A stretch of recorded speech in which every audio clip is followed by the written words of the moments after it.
Is it crazy? You know what? I am so glad. Oh, I am too. Because this weather's great. Well, that's, I don't want it to go away. it's catching up for June, right? Yes, I love the warm A weather. rainstorm. I like fall too. Yeah, I like the colors. it's, Yeah. it's wonderful. Mhm. I miss so much because I had knee surgery and I Oh, couldn't do that's right. anything for 8 weeks. Yeah. So I'm loving it.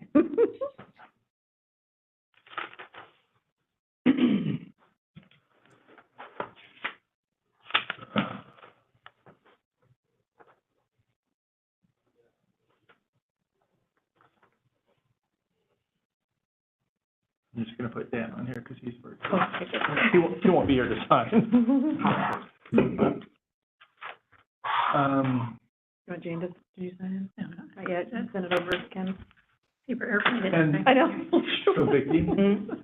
so Victoria and Carol are here as their guests, but they're not doing public comments. They're under your community gardens to explain their programs, Thank existing you programs. for letting me know that. So they're, Vicki, will you shoot it down here? oh, sorry. Oh, I'm so sorry. It's okay. Tori. Well, you made it tonight, after all. Yeah, oh, yeah, we did, Good, okay, barely. barely. Granddaughters weren't happy with us. We picked them up from school. You have to go to a meeting, sorry, you have to cancel the meeting. Oh.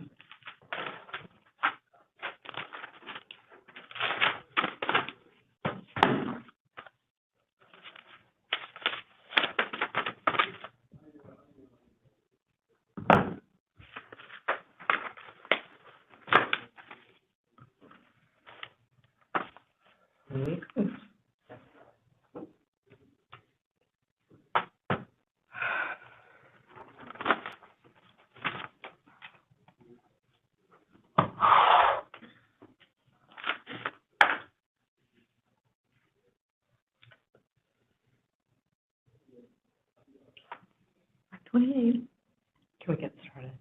2 minutes early. We're not supposed to. I don't think so. You're at like 2 minutes. I feel like we're very prepared this time. So far on technology. Yeah, we're It's great, like so far. Got our backup in case. I know, right? IT is still being covered, or was there a director hired? There's not, IT, there's doing some changes to our help desk, which is a third party called Bridgeton. Mm-hmm. They've just changed how that process works for us as employees, and they are going to advertise an IT manager. Oh, Is that what it's called, Tara? I think that's what it was called. I read today. I just read it today. Yeah, the new job on there, yeah. And then, once that manager's hired, there'll be some more conversations about how they work with us, or do we use third parties for what portion of the IT support, you know, is done by third party after that, mm-hmm. is what the email told us, so. We're gonna find that rock star out there that's gonna keep everything running all the time. I actually know somebody. I don't know that she's looking for a job. I worked for Clackamas River Water for 12 Yeah. years, and I did that for a couple. We hired somebody who was just amazing, and she has a third party support. That's all we need is someone amazing. That's all we need. That's all we need.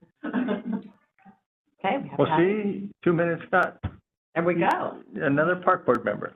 Let's go ahead and get started. Okay, we are recording. All recording on? Yes. All right, welcome to the Parks Board Advisory Committee, and I'd like to call the meeting to order. We're going to start with the approval of tonight's agenda and the summary notes, and then we'll do introductions. All right? So, board members, do you have a chance to look at the agenda? Do we have a motion to approve it? I'll move to approve. Awesome. Second? Second. Awesome. And the summary comments from our last meeting, sorry I missed it. So, did you have a chance to look through these? Motion to approve? I'll make a motion. Awesome. Second. Awesome. Right, great. And let's, Don't forget to vote. oh, vote. Can we vote? We approve? Do we all approve of both of these? Can we do thumbs up? Patty? Thank you. Awesome. You slid right. You know, That was quick. I was all about the introduction. Come on in, there's a seat down there. this Parks and Rec? It is, yeah. Okay, kind of looks like it, but I wasn't sure. Okay, before we move into our community comment section, let's go around. Do you want to bring in Dan so that he can, hear the introductions, Tara? Sure. And then he can be, why don't we make him our first, community comments person? So, let's start with introductions. I'll go ahead and start. My name is Vicki Handy. I'm, on the Parks and Rec Advisory Board, and I live in the Willamette neighborhood, and I've lived there for 25 years.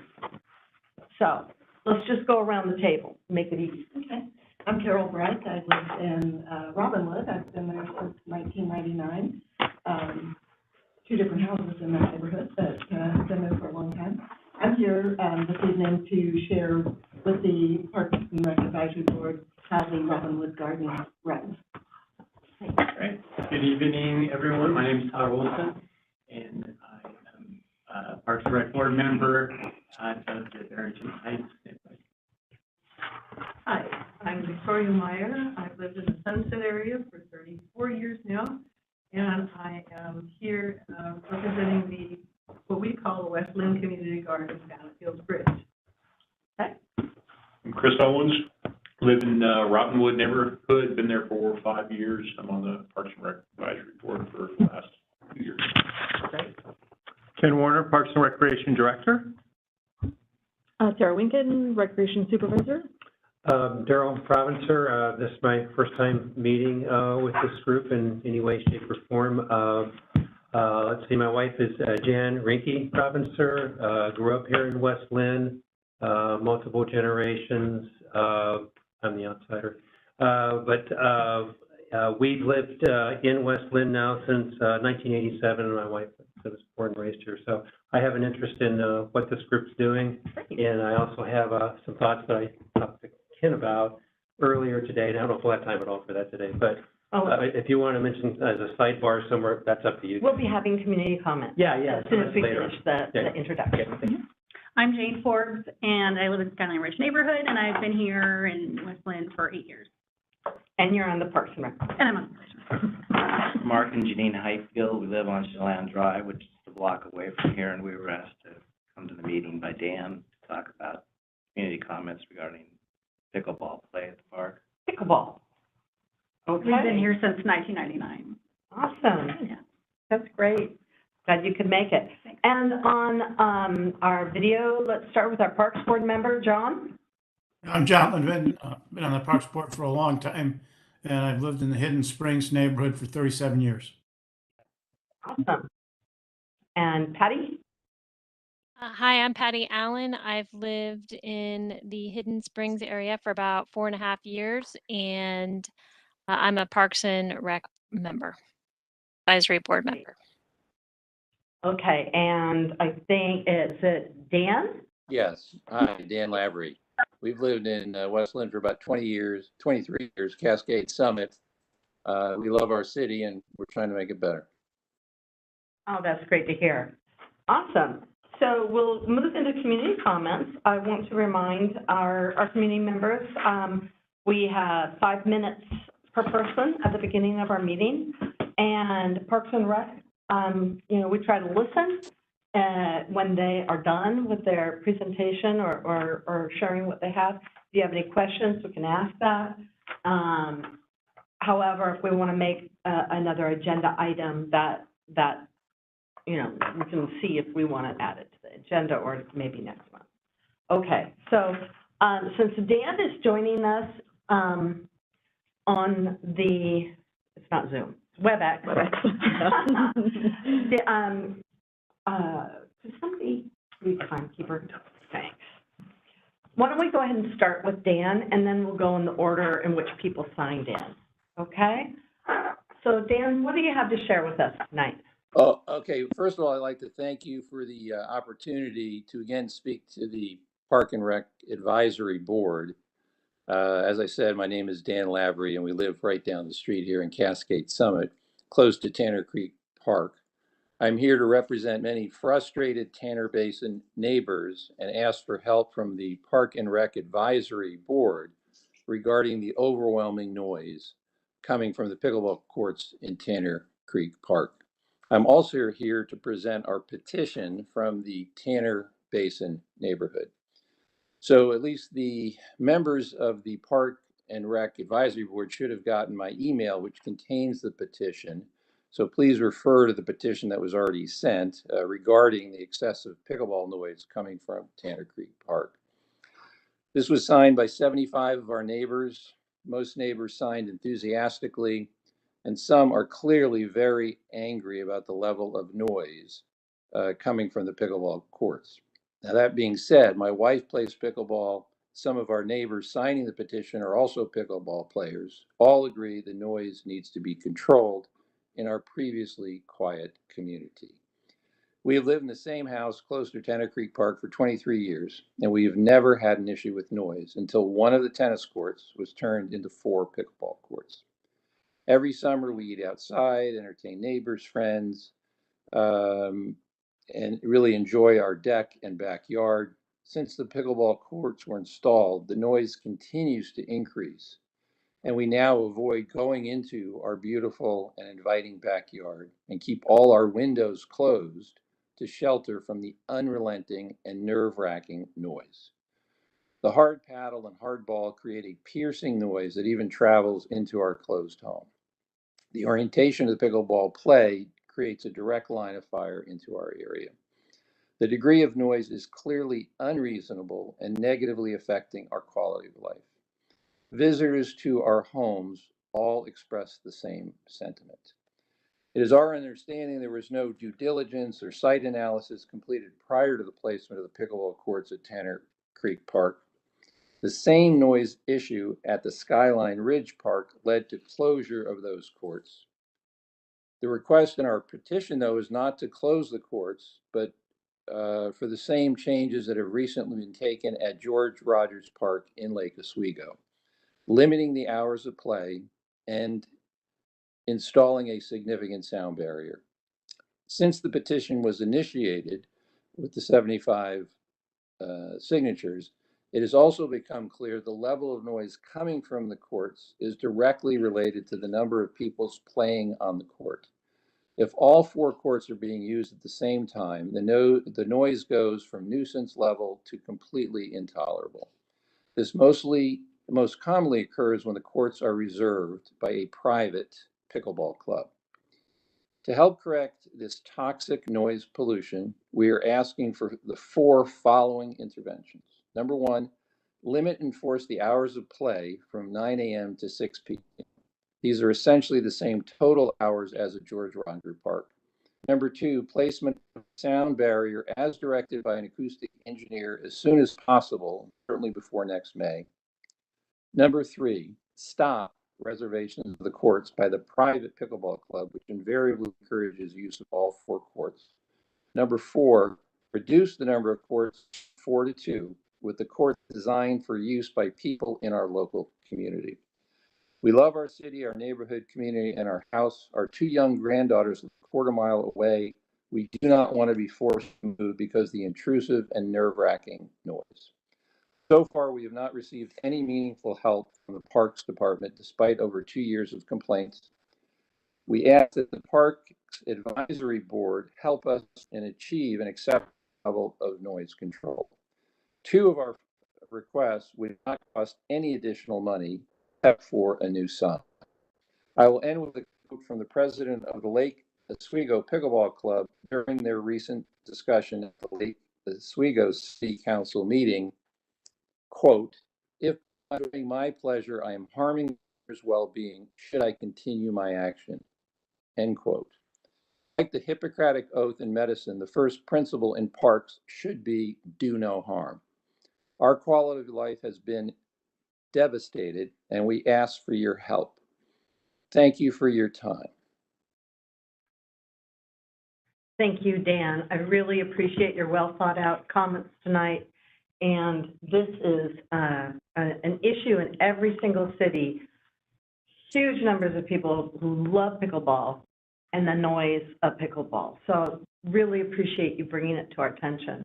Parks and Rec board members, do you have any questions or need clarification?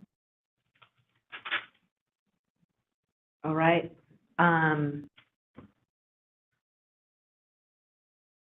Vicki? Yeah. Chairman, I have one question. What are the hours of operation at the George Rogers Park?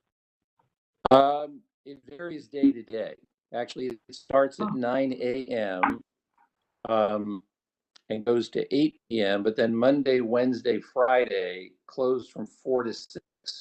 And on Sunday, it closes at 1. So the total number of hours, what I'm proposing is 63 versus what they have, which is 64. Okay. Thank you. Thank you. That's a good clarifying question, Todd. I appreciate that.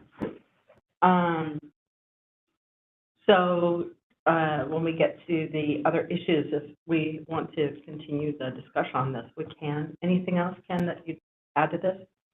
Well, no, but as Dan knows, they were at city council on Monday night. City manager's already reached out to Dan. Unfortunately, this went from when Jerry was here and I spoke to Dan in early August. We had a transition.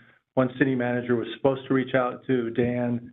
It didn't happen. John Williams got appointed, and he's been trying to connect with Dan, I think, for over a month. But the email I saw, they actually have a date. They're going to set to have a conversation. Everybody wants to have numerous people involved. The neighborhood pickleball players, the pickleball club has reached out already. They would love to come up with solutions along with the residents, along with the city manager. Todd Jones, city councilor, has also, I don't know if he's talked to you, Dan, but he's volunteered to be a part of that conversation that he expressed at the meeting Monday night. So, okay, great. Is that correct, Dan? I didn't specifically hear that, but that sounds like a good starting point to me. Yeah, I saw Councilor Jones this afternoon briefly, but so I don't know. He talked and supported what we were doing. I didn't hear specifically. He personally was going to be involved, but that's great if that's the case.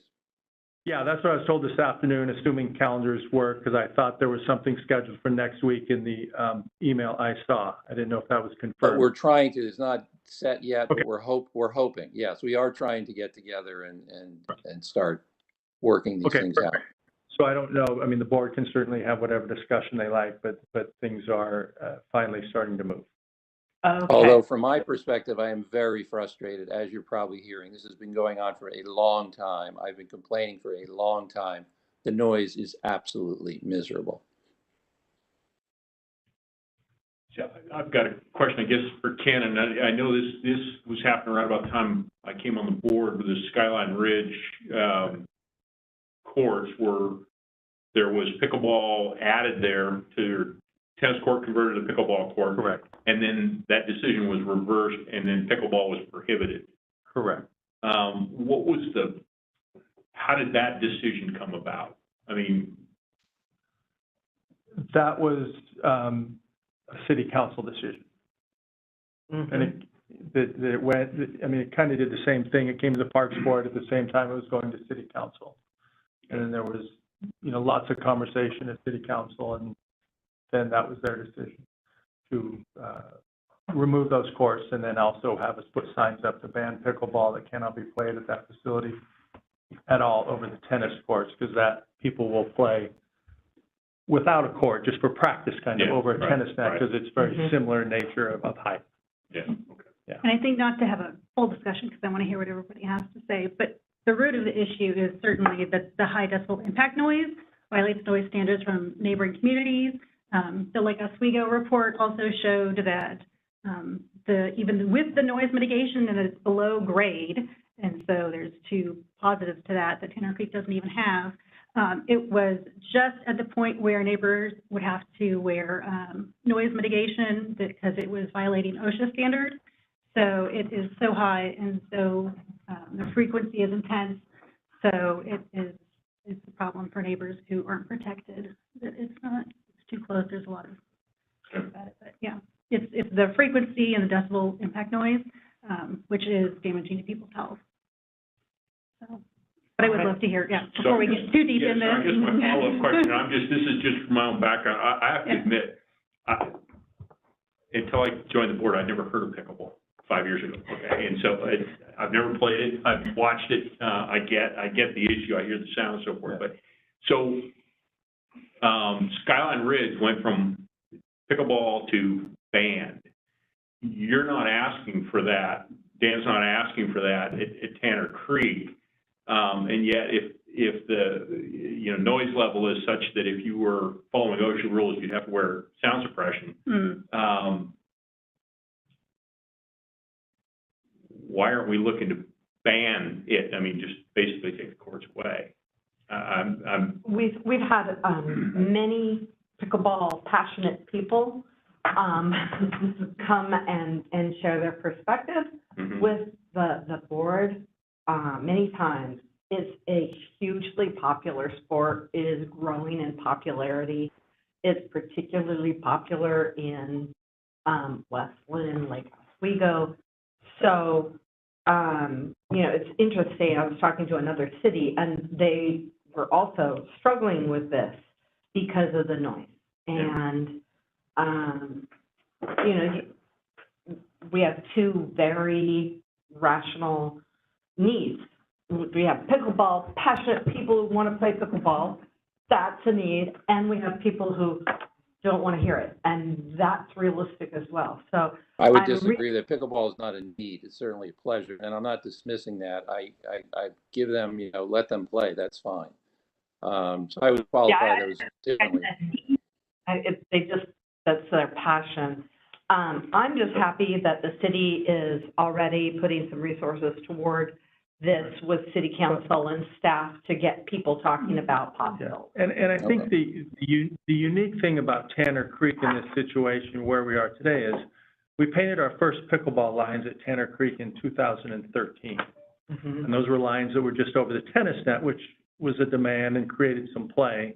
Then in 2017, we had our first nonprofit pickleball club that used, the temporary nets, right, that they set up, and that was Mr. Meyer and the other Tom Whidden that had the club, and and they played for 4 years almost on that, and then this was a transition kind of, and it went to the permanent pickleball courts, and there was not the issues we have today anywhere before 2020. Well, I think if you look at social media and you look at police reports, you'll find complaints about the noise and frequency of play in time back to 2017. Well, we never, I mean, in all honesty, the only time that we ever heard anything was when these new courts went in, was we had some communication when they played at 7 a.m. And so when Dan communicated, it was, the starting of what the complaint was. And that's why it kind of went through the process it did, through the noise, through the noise ordinance, which didn't get where he wanted, and he came in July. And so, this was, like I say, this was just kind of different. It wasn't like Skyline Ridge where it was an immediate change. This was kind of a transition, and I think the popularity has clearly grown. It is as big, it is the fastest growing sport in America, and it kind of exploded into where we are today. Because I've talked to the club, to be honest, and that's a partnership, and we'll have conversations how that works, because it's not really a private club. Yeah, I'd be curious about that. Yeah, I mean, it's not really a private club out of town. It's really mostly Westland residents, but, and they want to be involved in solutions too. But even when they're not there with reserved hours, it's very popular. So I think it's just kind of grown, It is. in numbers. And now that we've named Hammerly Park, it's busy down there. So. Well, living next to the park, I can tell you, when they have the reservations, the numbers go way up and the noise goes way up. Okay. But we can look at that. We can check that. Yeah. I'd like to put a pin in this, and if board members want to resurface it in items of interest from the board, we can. Perfect. But I want to make sure that all of our guests have a chance to share their comments as well. Okay. Thanks, Dan. Absolutely. Okay, so at the top of the list, we have Mark and Janine. So, as I mentioned, we're Mark and Janine Highfield. Dan asked to be here. Not a lot to add to what his presentation says, but I think it'd be helpful, since we live on Chelan Drive, the north side of our property borders the park, and we can see the courts from our second floor of our home. So as a consequence, we're able to make a lot of observations about the play. First observation that I've noted recently is that the noise level is been increasing dramatically through the summer. It's so a few years ago. Next summer, it's worse and worse, and it just keeps getting worse and worse and worse. And it's not just a summer phenomenon. Anytime it's sun shining, even if it's 30 degrees outside, people are out there playing pickleball. In terms of the hours, last time I looked, the posted hours on the gate were 8 till dusk. Ooh. And from my observations, I'm an early riser. Those are just treated as suggestions. I mean, people are out there whenever they feel like it. Now, you know, they're not always out there. They're not there 6 o'clock in the morning, but frequently 7:30. And then the worst part, though, is the dusk part. I mean, almost without exception, people are playing pickleball until it's too dark for me to see my hand. They're still out there pounding away on the pickleball court. And it's not just the sound, which I think you're all familiar with. It makes a very distinctive noise. Way different than tennis. When it was just tennis out there, we couldn't hear anything. But it's also the enthusiasm of the players, which creates an additional part of the noise problem. You know, I know I've been involved in sports my whole life. I know what it's like to be enthusiastic about sports, but that is an added element to it. And then it started off initially with turning in the one tennis court into 4 pickleball courts, and that's now morphed into turning the remaining tennis court into pickleball. Frequently, they'll bring their own nets, and there'll be another, at least 2 more groups playing Saturdays and Sundays most of the time.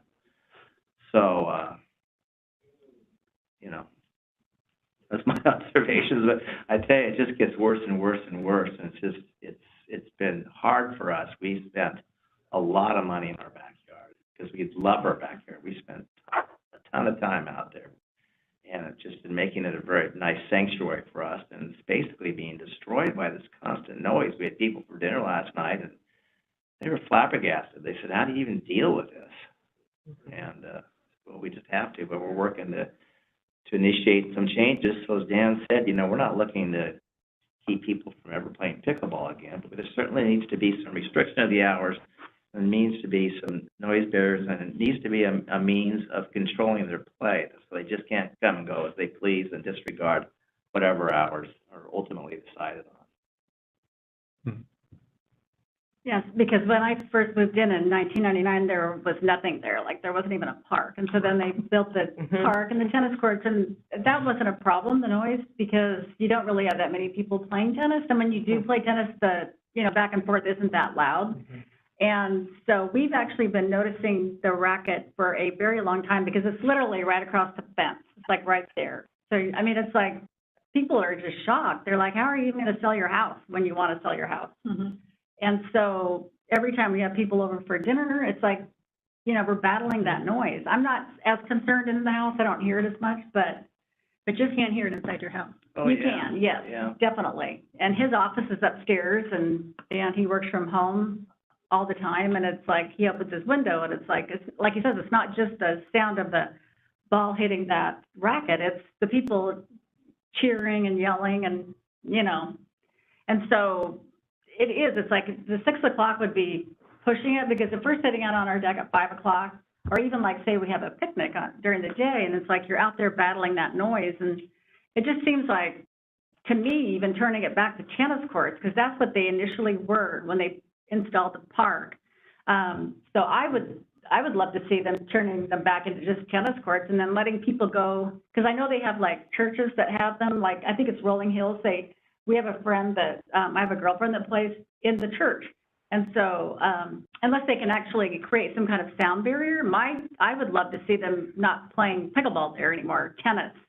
That was what it was originally built for. And I totally get it. Like, the sport is, everybody loves it. But on the other hand, when your house, when you can't enjoy your home and your yard, it's, you know, I invite you all to come over. Yeah, my house too.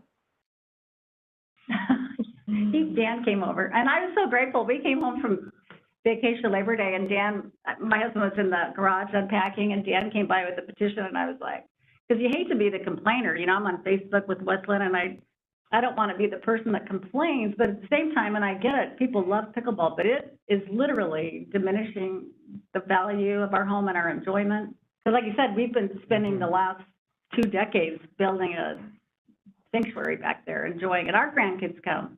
They don't notice it, you know, they're like, whatever, but we notice it.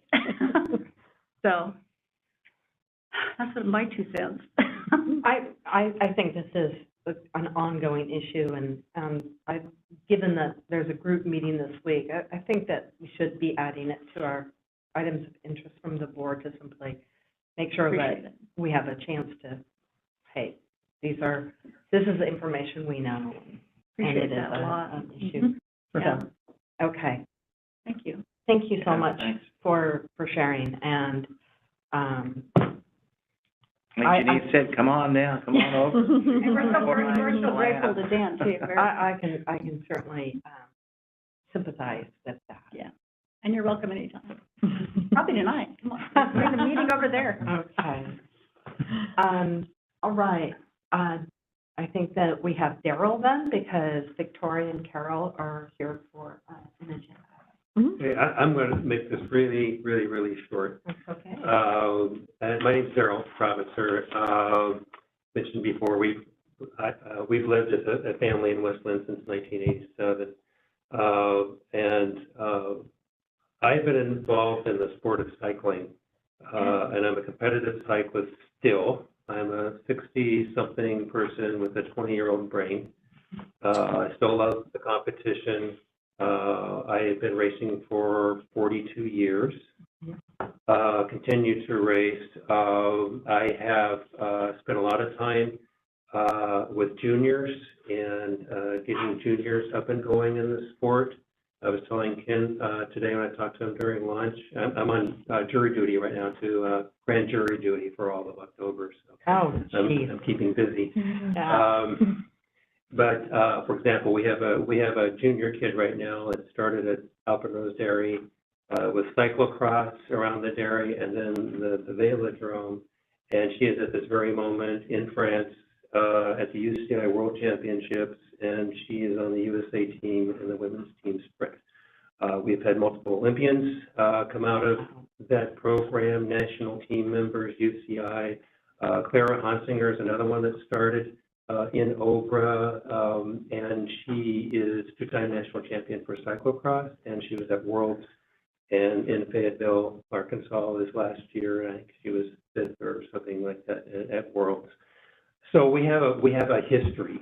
We're about 4,000 people that race. They're members of the organization. We have 7 disciplines. I'll try to make this short. But road, criterium, time trial, cyclocross, mountain bike, gravel, and then track racing. And most of you know the Alpenrose story that's happened very recently with the Kavanaugh family kind of splitting up. I went to the court hearings for that. It basically dissolved the Girls World Series. Doesn't happen anymore anywhere on the planet.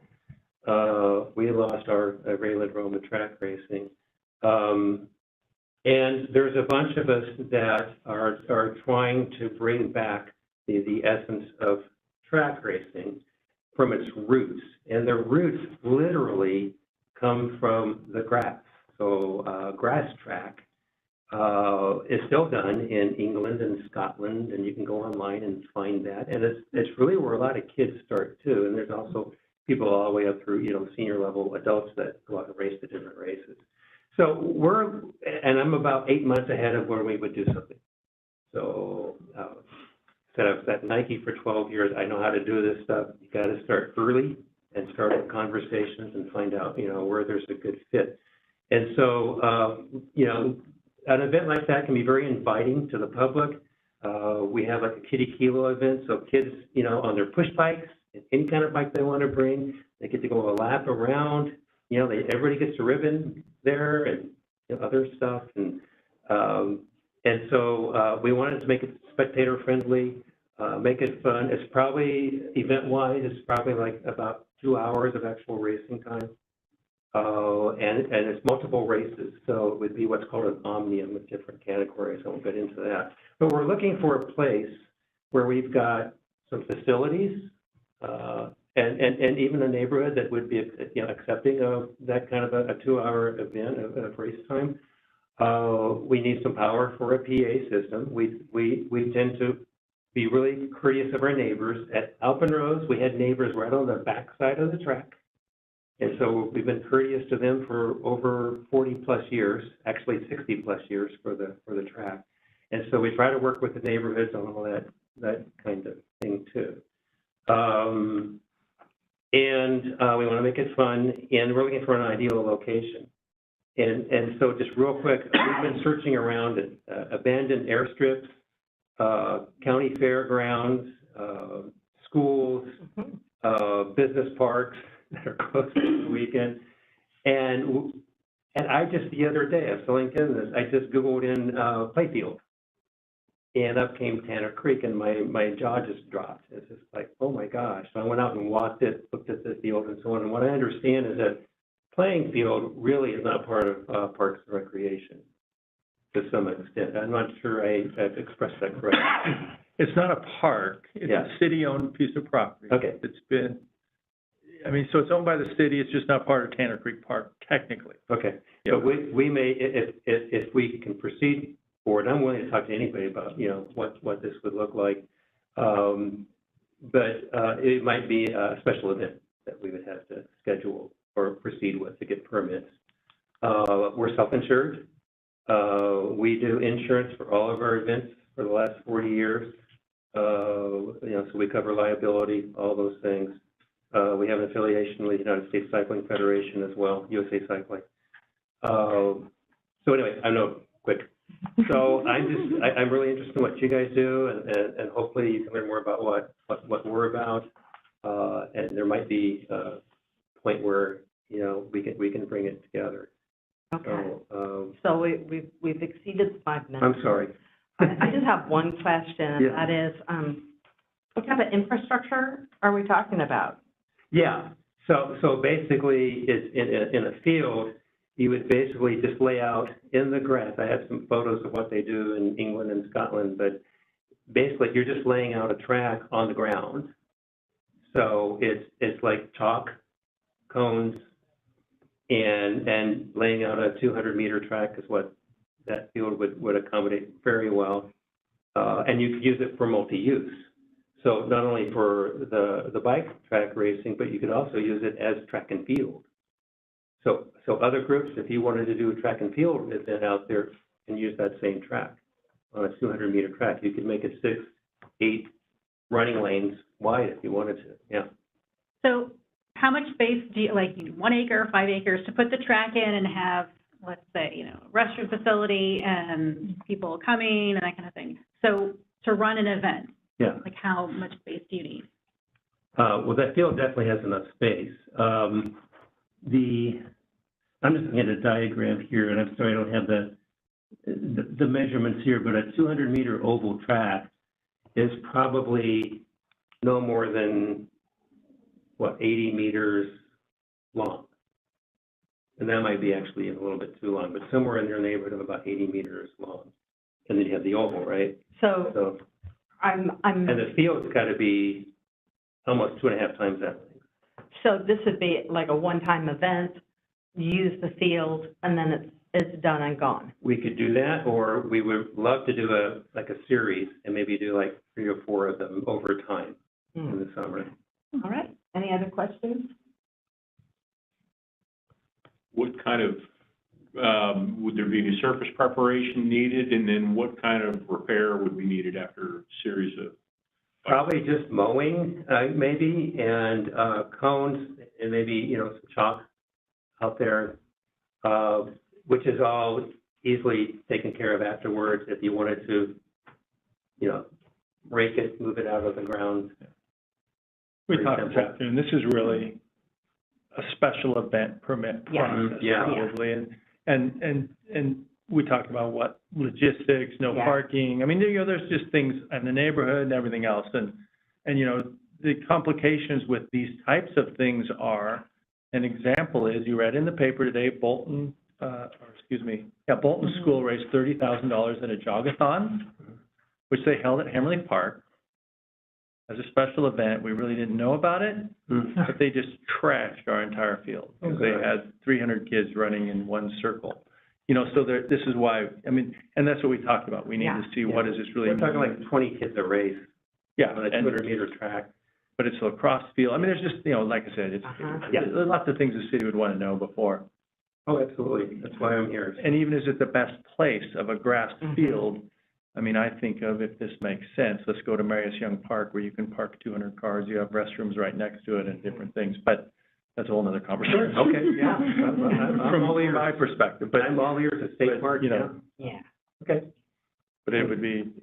So you're, But he wanted to explain it to you guys, and I think that's appreciate great. that. So everybody's aware of what something may look like.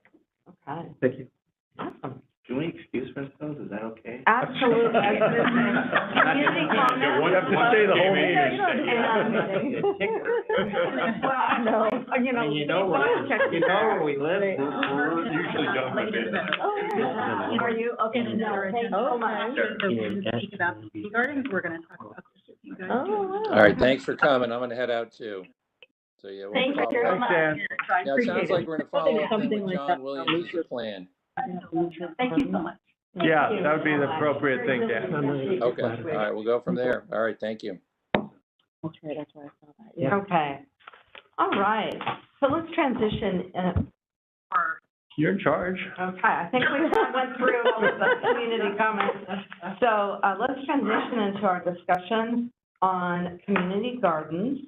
And this was in our plan to have community gardens as the focus in October, because it's another one of those high demand, people want the gardens.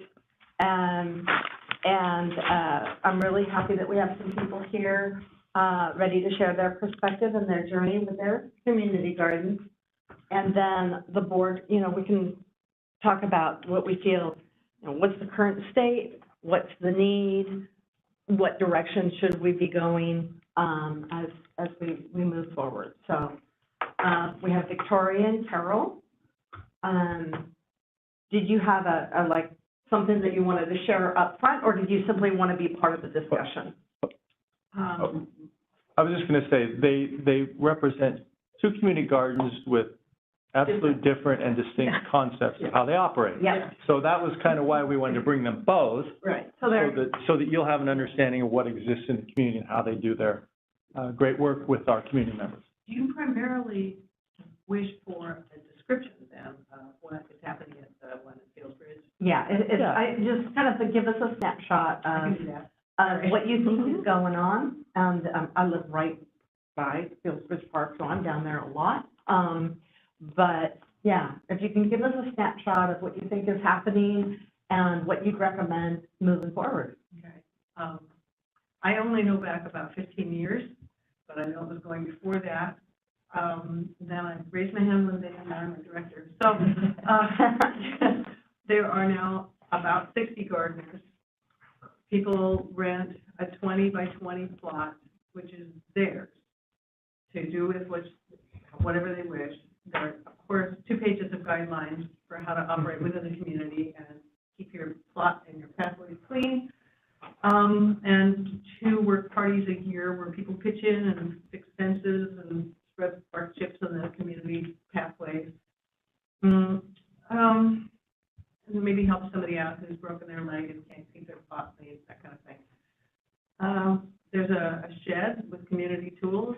It costs $35 a year to rent a plot, which is pretty cheap. And that isn't all the money we need. We're not to keep the machines running and to order some big pile of mulch every fall so people can use organic mulch. We try to keep it organic. People help each other out. The city helps out a lot by putting in a watering system and bringing wood chips in the pathway. I'm not sure what else to explain. What types of problems or difficulties or challenges have you seen or heard from some of the people who are renting plots? Mostly whining about your neighbor and the mint growing across the pathway into your plot. You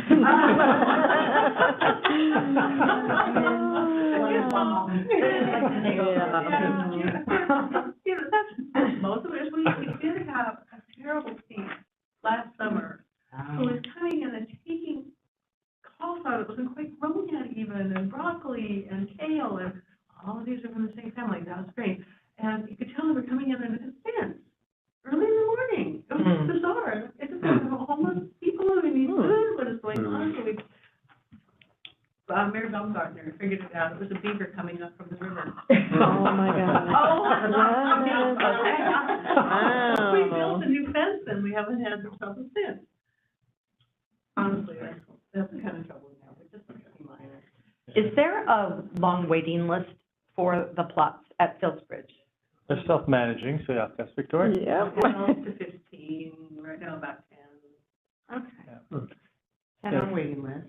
And so you all, it's all self-managing. It's That's amazing. very similar to youth baseball, youth soccer. I mean, they're their own little organization. We have partnered with them almost since the day we purchased Fieldsbridge, I think, or the day after. There was a demand for gardens.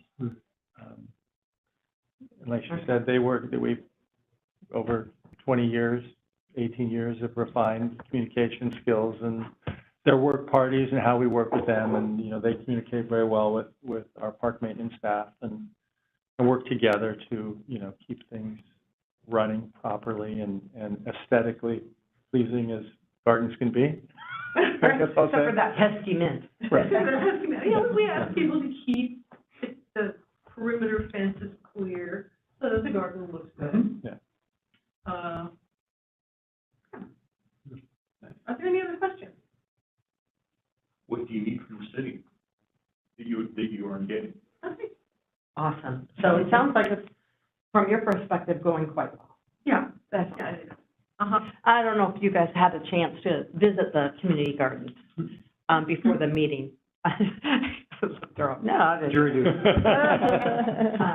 Yeah, that's such a great addition. You want to tell us a little bit about what's going on with your garden? The Robinwood Garden operates a lot differently from that. We do not have individual beds. We have 10 to 12 gardeners that pay an annual fee. It started in 2012 at the Robinwood Station with a grant from Clackamas County. And we started off with about $7,000 from Clackamas County that enabled us to build the raised beds and many of the other amenities that we have there. We did have some accessible beds that were built higher. And the continuing funding for anything that we need comes from the annual membership dues of the gardeners, as well as we have typically had a annual plant sale. And we use the Robinwood Station as the location for that. This last year, we couldn't really do that because of the construction going on at the Robinwood Station. The prior year, of course, there was COVID, and so we actually scheduled times for people to pick up the plants that they wanted. So we still grew the plants. People came, they had their mask on, they could, you know, we isolated their plants and they could take them. We usually earn about $2,000 to $3,000 in plant sales, and these are all plants that are propagated by the gardeners, by the members of the garden.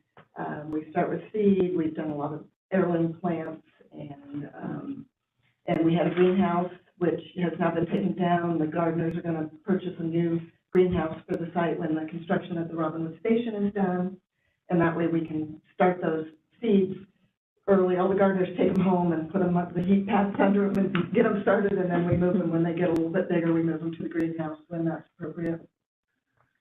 We contribute approximately 10% of the produce that we harvest at the garden to the Westland Food Bank.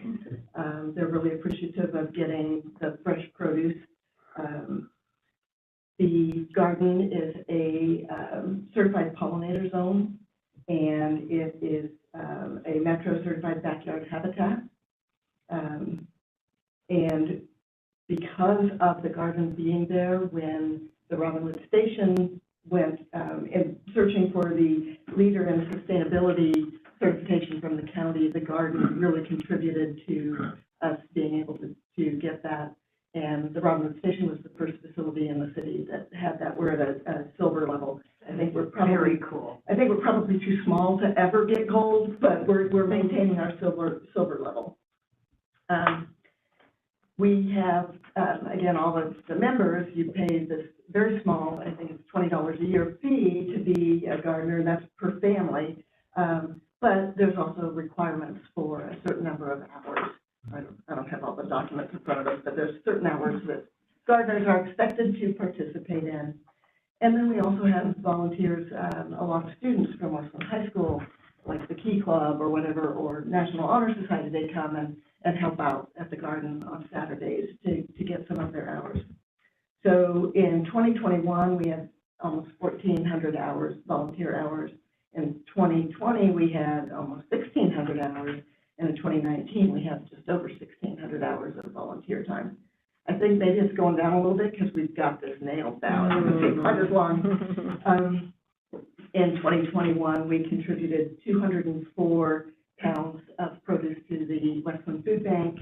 In 2020, it was 263, and in 2019, 173 pounds of produce. So if you contribute 10% of the product to the Westland Food Bank, where does, and those are huge amounts. Mm-hmm. So what happens to the other 90%? The gardeners share it. And so we have planning meetings every year. We decide what we're going to grow. And, you know, I used to share a plot at Lusher Farms with a friend of mine, and it's hard in that plot to grow everything that you think you might want to eat. Whereas in our garden, because we just all do it together, we work together, we plant garlic. We've, in the last few years, we've had 3 beds of garlic, and then we save the garlic cloves to plant for the next year. So it's worked well. Sometimes we only have 2 or 3 gardeners show up, and then you're like, oh, we have all this stuff to do. The gardeners also take turns doing the watering during the year, like on the hot days when we need extra watering in the middle of the week. We work 2 days a week as a group, Saturday mornings, and during the summer, Wednesday evenings. When we, you know, in the winter when it's dark, then we do Wednesday mornings, and of course, not all the gardeners are able to do that because some of them have full-time jobs. So. Right, and let's say after this meeting, Chris and I both want to become gardeners at Robinwood. I mean, you only have 10 to 12 right now. Yes. So, you know, hey, come on, Chris, we're going to be gardeners there. So many people's yards, I mean, we have this beautiful tree canopy in Westland. So many people can't have a garden in their own yard, which is why these community gardens are so valuable to the community. Right, but we want to play in the gardens too. So, Well, I mean, if it's... So are you asking, is it capped at 12? Is it? Yeah, is it capped at 12? And, Or what? How do you, I mean, if it's a community garden, you know, here we have 60 plots and, you know, different, lots of different families. There's a waiting list, so there's a way to get into it. If this is a city property, I'm just, how would we get in on this?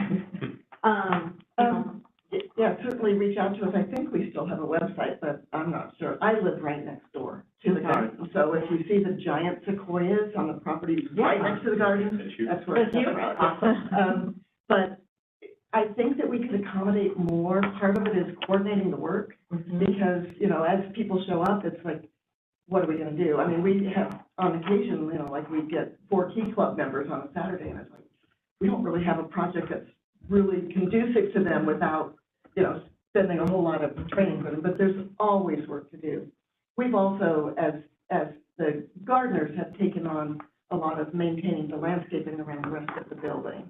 And, you know, lots of native plants, and again, this year has been like totally out to lunch because of the remodel of the station, but I'm really looking forward to the station being done and being a much nicer place for us to work. And with wooden raised beds, some of those now need to be replaced, and we're kind of looking at our configuration. So we're kind of doing a redesign of, you know, how we're gonna change that. And I am an avid note taker, and I missed, what was that, you said pounds of food donated to Westland? Yeah, Westland. it's over 200 a year typically, pounds of food. And we work closely with the food bank. We have found that there are things that they don't want, that their constituents don't want, stuff that they don't necessarily recognize.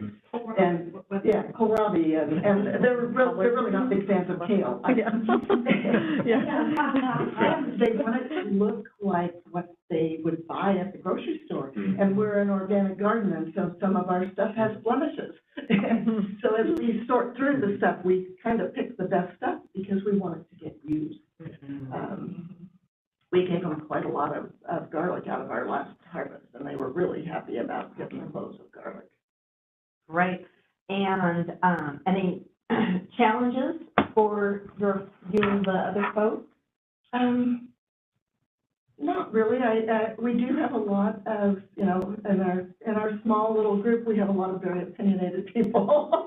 And everybody has different tastes and things that they want. And so sometimes, we have to be careful with our planning, or you end up with half the garden full of eggplant and 3 gardeners that want eggplant.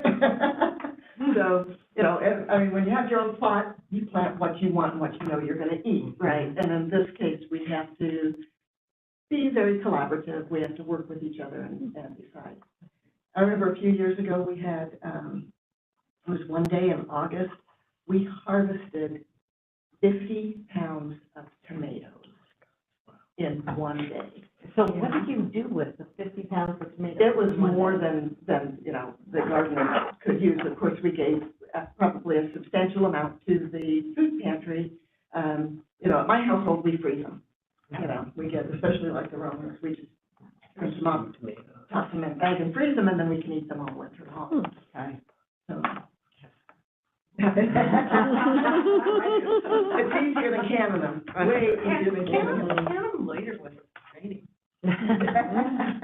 So, board members, do you have any questions from our community garden experts? So you had mentioned irrigation, but do you guys also have irrigation built in, or with a remodel? We do have irrigation, and the city does graciously provide the water for the garden. Although I will have to say, early in this year, when they were just starting at the Robinwood Station, they turned the water off, and we ran a hose from my house over to the garden, and I was sitting there thinking, when I see my water bill, I'm going to die, and I'm going to ask Lauren if they'll reduce it. It was within my 7 units, or however many units. Wow, good. It was, because the concrete people were using it. The contractors were using my water, and we were using it for the garden, and I was still within the limit. Right.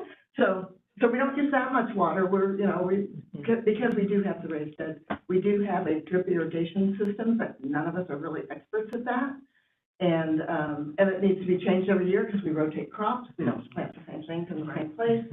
And I was telling the gardeners, we use some of the money that we get from selling plants, and we just hire somebody to set it up for us every year, and it'll be a lot more efficient. Okay. And what type of requests or demand do you find staff from community members who want to participate? I mean, do you feel like We get phone calls asking. We send them to Victoria and say, there's a long wait list, but you can get on the I think there's a demand out there. If there was another area that could have plots, I think you'd certainly fill them. I don't think that would be the challenge. The bigger challenge is finding the right spot to put them, what park, where's their water. I mean, all those things that kind of go with, the Hidden Springs neighborhood has had a little conversation about it. At Bensky Park, at one of their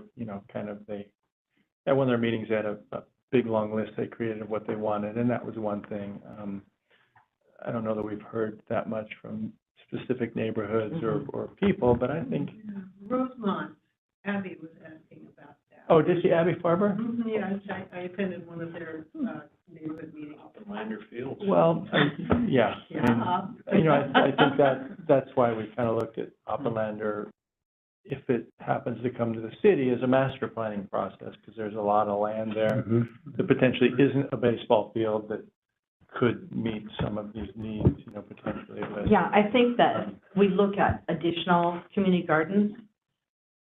We should be looking at areas that are, because by the very nature, they're used by a select group. Sure. And like at Fields Bridge, I love the community gardens, but it's also riverfront area that could really be used by families. And so, I mean, I think it'd be almost impossible to move a community garden, and that's not what I'm recommending. But I certainly wouldn't want to expand at Fields Bridge. I don't think we can, Yeah. but. Can I address that? There used to be two sections of the garden down there. And, 5 or 12 years ago, somebody asked everybody in this section, I was in that part, to move, and we expanded the south section. And the north section now has the picnic table and, all of that. So it is, it has been moved. Yes. It has, So but that has happened. it was complex Was it painful? because we actually moved 10 inches deep of each individual's dirt and moved it to their new plot because Oh, they wow. had treated it and Oh, yeah. amended it. Yeah. And so it was Thank you for doing that.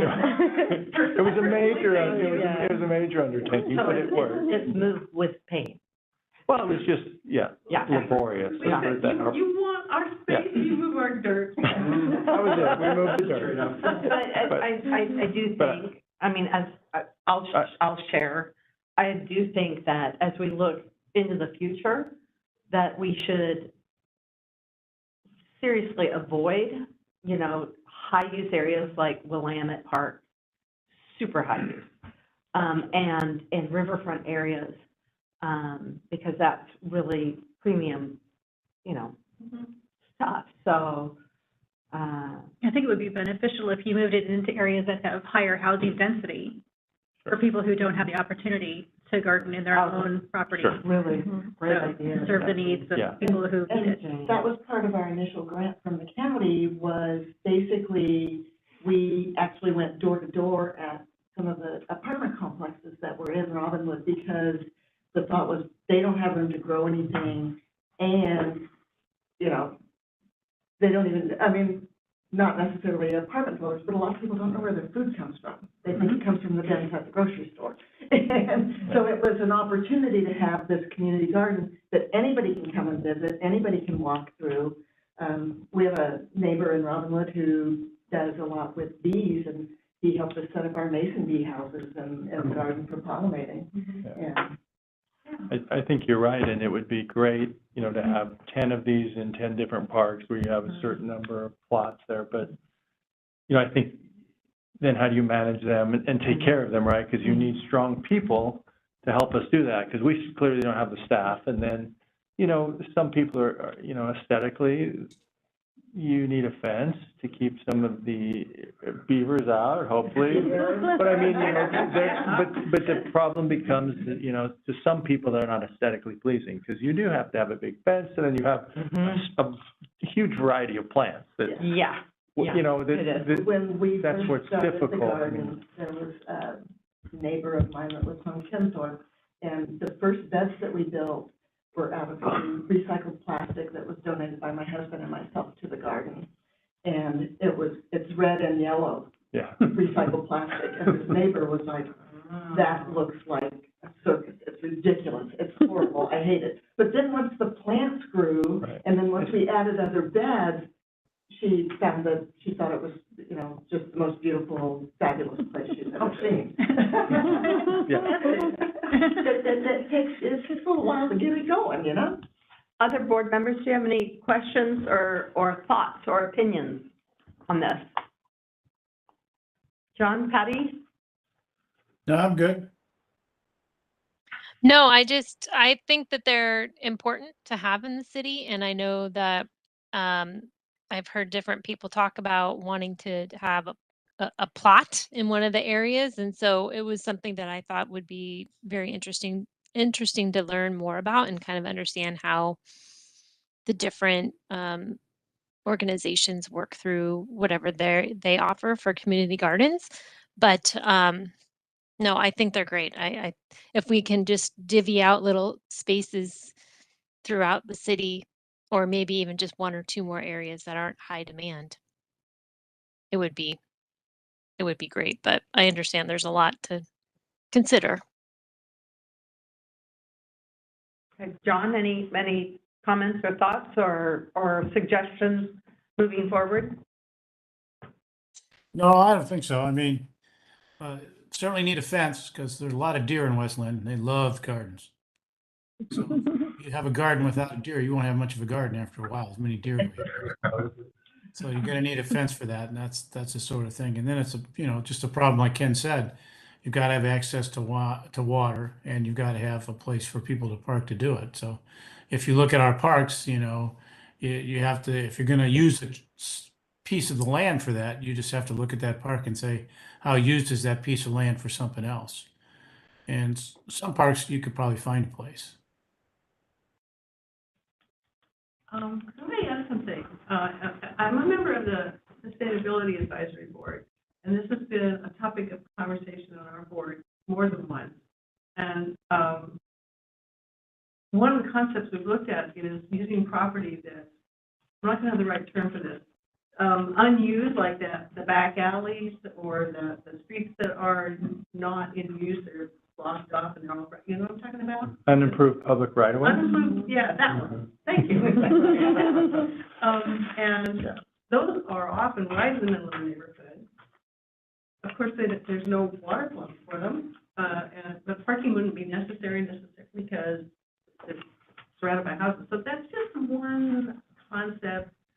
And if this board wants to work on this, the Sustainability Advisory Board is also interested in this. So that would be two boards who will be presenting to the council, and why not work together? Yeah, it's interesting because unimproved, actually, public right-of-way does not belong to the city. It belongs to the public.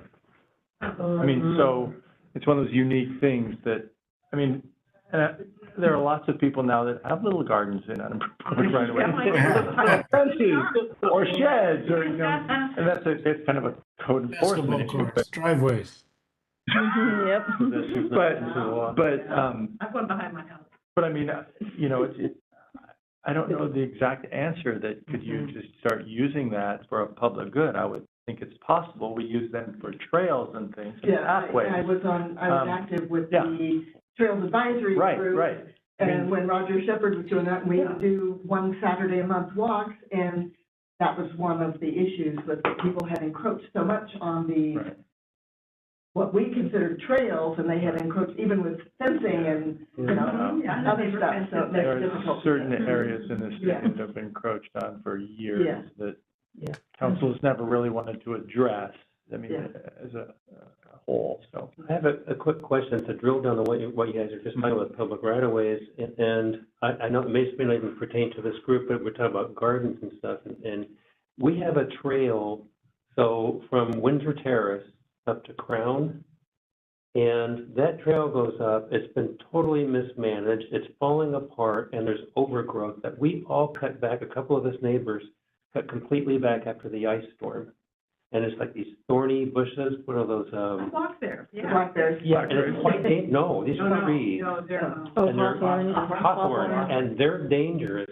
And here's what we found out is one of our neighbors and my wife have been doing some research on plats, as far as who owns what. And it appears that trail, that pathway, hold your breath, and it may go all the way down towards West Linn High School. And it's owned by Bank of America. No. Yes. So I would like to get us back. So, sorry. on track, because we are beyond our agenda timing now. There might be space in there too, by the way, but it's just Keep going. something we've been trying to. interesting. Sorry. Yeah, as we move forward with it, if there's an additional need, to make sure that it's available to people. I mean, like you have your plots, you have a very clear waiting list, and you manage that. So I think that's a model that makes a lot of sense. And I also think that it needs to be strategic and where if more gardens go in, that it is part of the master plan as opposed to, well, let's stick some gardens here, Right. or let's do some Right. stuff there. I think that it really needs to be thoughtful use of city land going forward. And yeah, and you know, like I said, I'm close to Fields Bridge, and I'm always impressed with those community gardens. I think that they're wonderful. I love them, and I love that so many people can use them and make use of it. Yeah, That's great. and Robinwood Station has done a great job, but they don't have the square footage to offer. Right. You know, I mean, if you did 20 by 20 plots there, you might get 4. I mean, you know, It's a totally Which is so- different. that's why it's a Totally different. different With model. our constraints, Yeah. having, you know, Right. 10 to 12 gardeners works Yeah. well, because then we, Right. you know, show the work and Yeah. and Yeah, everything else. it's just a different. It's a different And model. we garden year round. Yeah. That's amazing. Okay, any other thoughts? All right.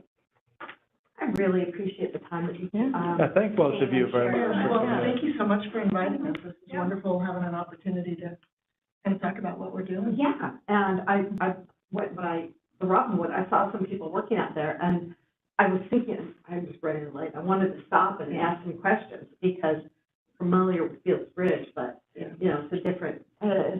So I'm really glad you came to share your thoughts. That's awesome. Pleasure. Thank you so much. Thanks.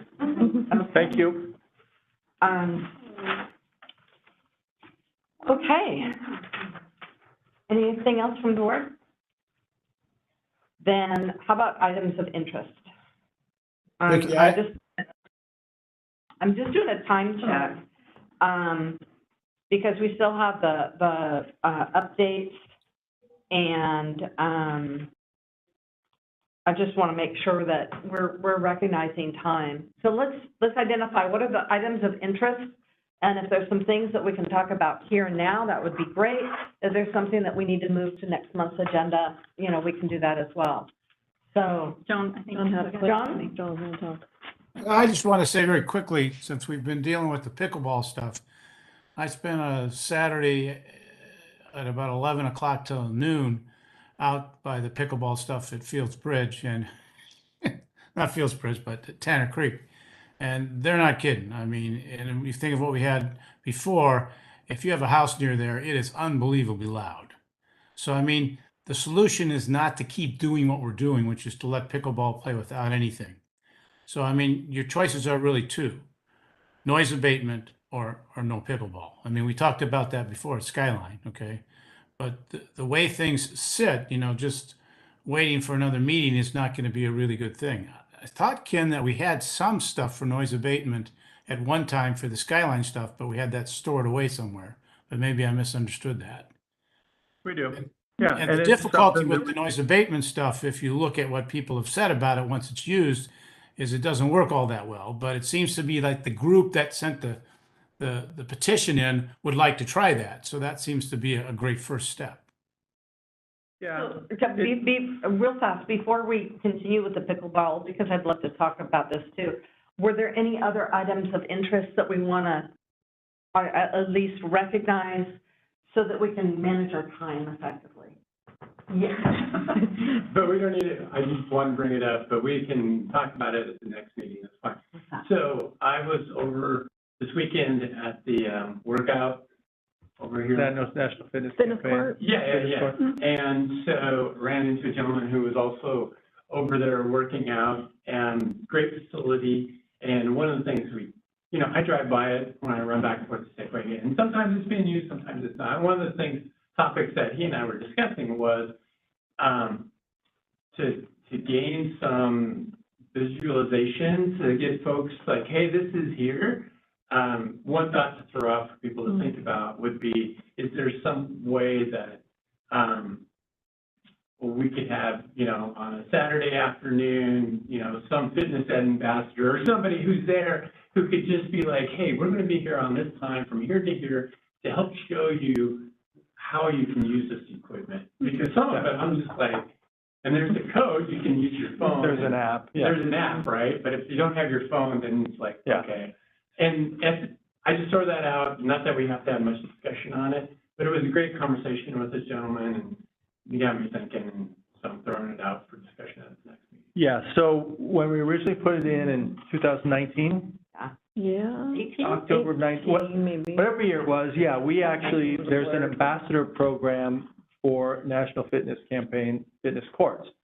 We had no volunteers to take on that role, so we actually had 3 staff go through the brief training, right? And so when we first started, we had a grand opening, and we did. We had some of our, I think at that time it was 3 of our park maintenance staff, all of them, Tyler, that actually held some of those classes. And unfortunately, you know, using your full-time permanent maintenance staff was not sustainable. So it kind of faded away. But it's certainly possible to, you know, try to do that. I would probably target, I mean, it's fabulous weather right now, but I think we could try to target maybe next spring. I mean, as we go into the rainy season, yeah, I mean, we could certainly take a look at that. And since we had 1 volunteer already, no, I mean, you know, Yeah, and I think springtime would be a great time, and just say, you know, for a couple, 3 Saturdays in May or June, just to get people aware of it, and then, you know, if they use it, great. I don't want this to be a big deal, but I think. Well, I mean, I think it's a great idea. I think we could with the phone technology and a cord, you could actually hook it up to a 52-inch TV and just have the demos of what they do. I mean, even if you didn't have a qualified person per se. You know, I mean, with the computer, I watch, you know, stuff on my TV, you just plug it in and you can, you know, so I think there's a way to grow awareness. I think it's a great idea. I think through the pandemic and things, it just completely got dropped off, and it's a great idea. So, thank you. I'm looking at, you know how we put together kind of a meeting schedule for 2022? I've already kind of started one for 2023, and you said we should be doing something in May, so I put it in April to discuss fitness course promotion. Perfect. How's that? Sounds good. Nice. Yay, like that. Were there other, and we just can't help ourselves from diving in as opposed to just identifying. Yeah. Any other items of interest from the group? I just wanted to share, I was in one of our parks, and some women had their dogs on leashes, and they knew me and they knew I was involved in this, and they said, we know that you guys had a meeting around dogs on leashes, and we just want to thank you for keeping this a serious topic in our city and how much we appreciate your support of dogs on leashes. And I thought that was positive feedback that I'd bring back to the whole group, that it was appreciated and that it wasn't just, you know, it just goes on without any other discussion. Okay. With the pickleball, we've really surfaced pickleball tonight. I think that it would be good to put it on an agenda item for early next year for January, February, so we can have a more robust, you know, conversation with everybody. But I don't think that we can leave here today in good conscience doing nothing. Okay. Something needs to be done and action needs to be taken, and it needs to be executed, including recommendations to the Parks Department. And then I know you write a summary, right, to City Council that can be directly fed to them, that this is our recommendation and that the action, because it's been going on for years, and it is getting worse. Popular sport, that's great, but that's precisely the reason we have to do something. Okay. I think that's okay, but I think this has already reached a level where it's going to be dealt with in the next week, and I think their intent is to involve all parties who are involved right now, which would be the pickleball club, any pickleball players, the neighborhood, or excuse me, the HOA president was there. Monday night, I don't recall his name. So I think, you know, what they're going to do is look at a pickleball summit, I think is what they called it. Get those all interested together and come up with solutions. And I think, you know, I think you can certainly make. Shoot. Oh, did I do that? I'm sorry. I mean, mean, if you want to make recommendations, I don't know where they're going to go, because they might be premature before the conversations have been held between those parties, but. What I'm hearing from Jane is we should at least summarize our discussion. And, you know, we recognize a very popular sport with growing demand, But 2 years is a long time for them to be sending emails and asking for action and nothing to have happened. Yeah, So I know that, some of the emails that were from even March, that between you and Dan, Right. had conversations about the CSO coming out and taking measurements, that hasn't happened. And we have a noise nuisance, this very vague standard. So if we look to the standard of Portland, you know, you'd need to bring it down remarkably. And the problem with putting the noise mitigation along just the one wall that's closest to the townhouses there is that people on the far side of Chelan, I was reading all the addresses and like, you know, geolocating them and stuff. So the Laverys are like, what, 380 feet away. Right. The people who are on the far side of Chelan, up the hill, they're far over, like these people, they look into the courts. So actually noise mitigation doesn't do anything for them because the noise comes over it. And so the people on the far side of Chelan are about 500 feet. So in fact, also what I know that like Oswego found was when they put the noise mitigation around all four sides and then they took their measurements, it was actually higher because of the reverberative effect of the far wall bouncing back again. So you have not only the impact of the noise coming straight on it, and they, again, they're below grade, and this is with noise mitigation, but, you know, they're right at the maximum for OSHA standards because of the bouncing back effect. And so they did remove that far wall, so the noise could, like, bleed out into the trees kind of thing. And I don't know if Tanner Creek has that opportunity because there's not a lot of, like, you know, like 1,000 feet on either side of open space where you can allow the noise to go. Right, and I did the same thing, and this gets more complex because I looked at about 6 addresses. I knew where they were, and there's certainly, you know, the Chelan side, 380 feet away. But then there's some way over here on Wild Rose that are 400 feet away, but they're on the other side of the restrooms, right? And then there's some that are on the other side of Parker Road that, you know, are the other direction. Right, you're just going to bounce back up the hill in the other direction. So I think that's why, you know, I don't know the solution, because, you know, the only side we don't have complaints from is where the Montessori is, I mean, the big field. But, I mean, so now, you know, it's gone from people on the ends, and based on the petition, now, you know, you've encircled the whole thing. So I think, I'm not sure so maybe where we go, but I think that's where the conversation is. Enforcing less play and enforcing limited hours. Yeah, and that should be the option. To be honest, I mean, all those things were offered to our previous city manager when this, and unfortunately he left and nothing happened. I mean, you know, and that's why, you know, I've had informal conversations with our pickleball club about, you know, these things, and they're not opposed to sitting down and coming up with solutions with them. You know, 9 o'clock is reasonable, it's 8, you know, dusk, you know, these complaints just, it kind of went from one person to 75 overnight. You know, because we'd really heard from Dan and that was it, you know, period, ever. Well, I don't think that's true, Ken, honestly, because there are emails from other neighbors dating back at least 2 years. So, that I'd like to see them, but honestly, I'd love to see them. But, you know, they were, the only ones we had that I was aware of ever were 7 a.m., which we addressed with the police, you know, doing those things. But, you know, it just escalated, and that's fine.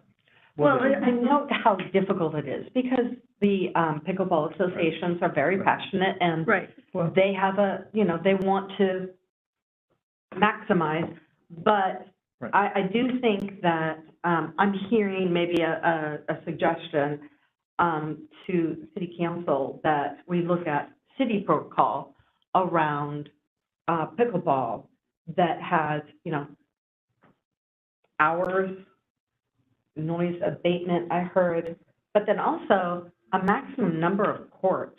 It just 2 seems like plenty. As they only, because I've been up there later on with little kids, not mine, little kids while people are playing pickleball, and it's kind of intense. I'm going to say it's not a pleasant place, and I don't blame the residents. I think the residents should be heard, and that we should have protocols that, you know, allow pickleball and move it, because it is like such high demand, but that the city has, okay, we can do that, but it has to be within this protocol. You're not going to have more than X number of courts. You're not going to have hours outside of these. And if it goes, then it has to have a certain quality of noise mitigation. And that's the standard for our city, so that it doesn't negatively, severely impact the residents around it. I mean, you could technically argue that it could even impact property values or ability to sell It has, homes. yeah, in other cities, yeah, definitely.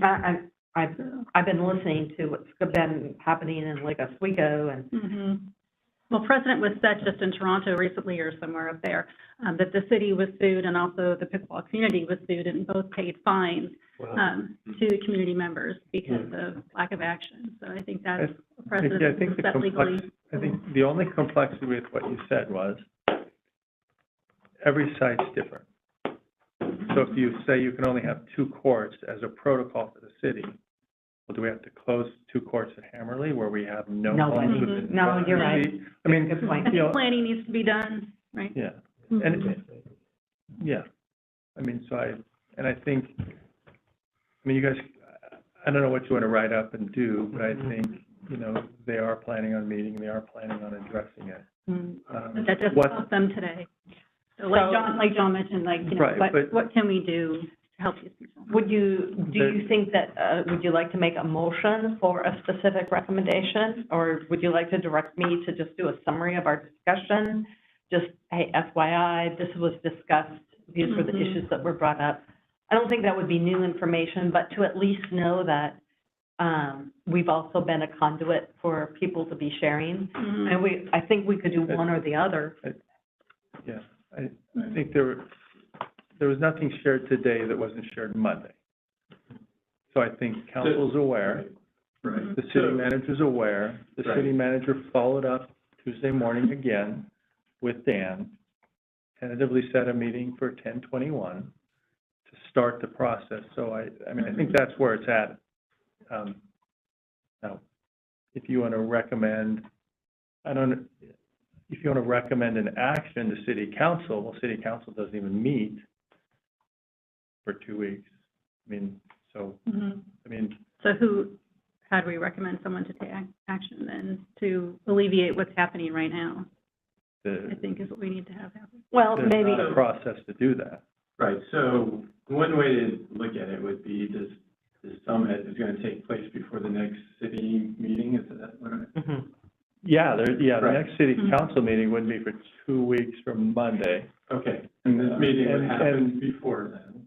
And normally there would, I mean, they don't just like, normally there has to be some type of an agenda item presentation. Right. Talk about it, they make a decision. I mean, so, Right. so just, I mean, So when do we file our notes to the city then, and those notes are available in front of the Well, council meeting, or how does? Well, we have a couple of different things, because we have our minutes, right?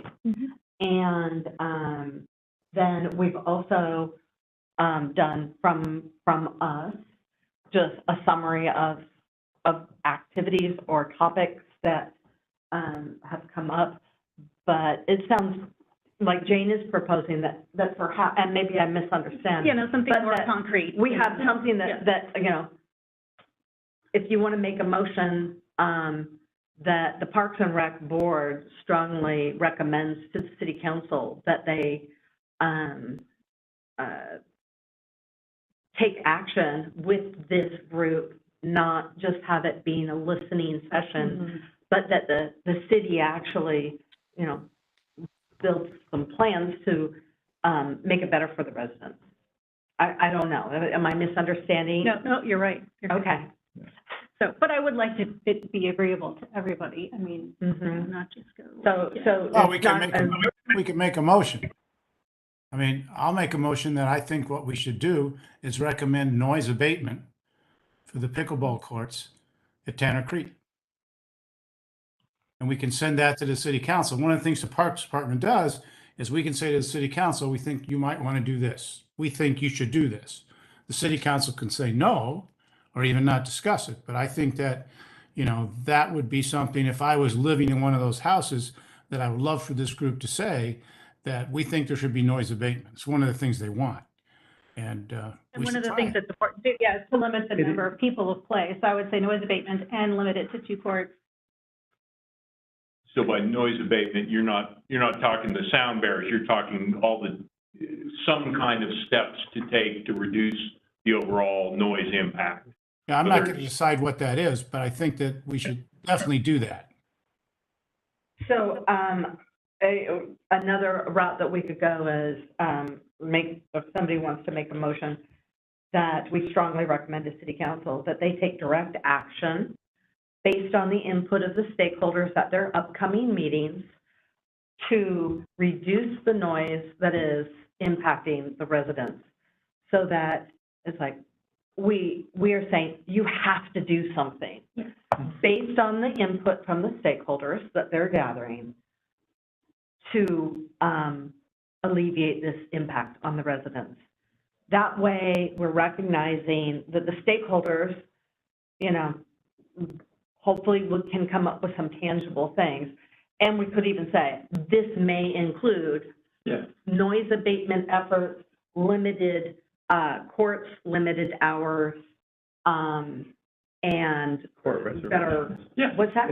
Court reservations. And, I mean, it's yeah. the pickleball club, yeah. But that we really focus on, we strongly recommend that this interactive stakeholder meeting leads to specific and direct action to reduce this impact on the residents. My concern would be that the process that Lake Oswego has taken, which we to include everyone, is still ongoing. I know they're looking at other sites and stuff like that too, so it's more of a complex process. But it's been going on since like March, or April. So it's a great idea. I'm all for everybody coming together and, doing what needs to be done. But in the meantime, these people want to open their door and open their window, right? Like, as 75 other families do too. Yeah. So. The only thought on that is that city council will ultimately is going to have that discussion, and so one way would be to do what Vicky's suggesting, and then see what comes out of that summit, what actions are allow them to come up and say, here's our next step and timeline for it, and then we as a group can follow it and somewhat hold them accountable. Right, like we're the parks board, like we should be talking about park stuff, right? So, Right. We should be Yeah, included so too. it's kind of like this, we recognize this is going to happen, let's not, we want these things to be included based on what we're hearing, like what you said, and then, things need to happen here, right? Send that sort of tone, and I don't know if you figure out how to greatly write this. And then Well, that's why I we'll think a motion that says we like them to have noise abatement is worth us sending to the city council. Because then they can say, well, the Parks Department said, the Parks Board said that they would like this noise abatement to occur. Now, the group can decide how they want to abate the noise, okay? I mean, you could certainly abate all the noise if you didn't have pickleball. I mean, that's an option that we've done in another park. But the bottom line is, I think as a group, we should say we'd like that noise abated. Having heard it there, like I heard it at Skyline, I would definitely like it abated.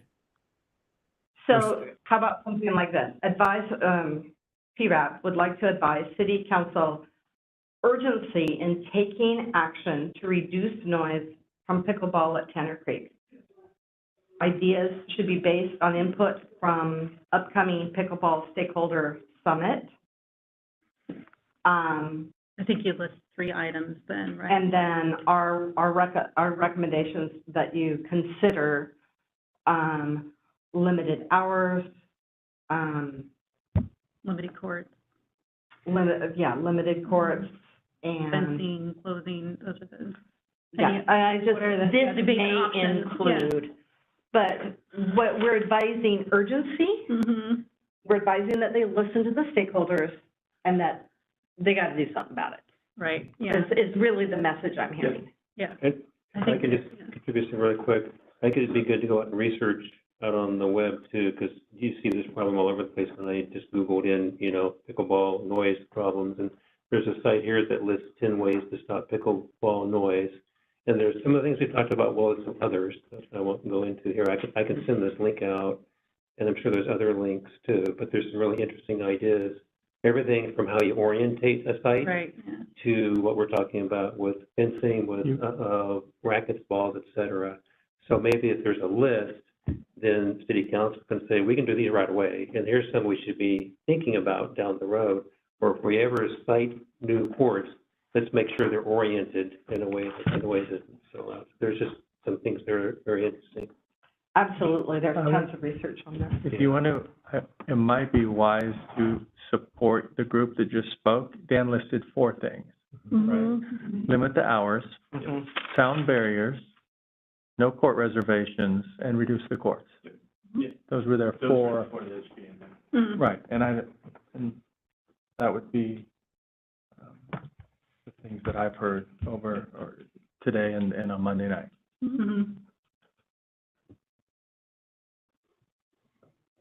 Okay. So I'm trying to capture the words. So PRAB wants to advise city council Or urgency and make the recommendation. Is Yeah, that the proper wording, right? Yeah. Yeah. Advises, okay.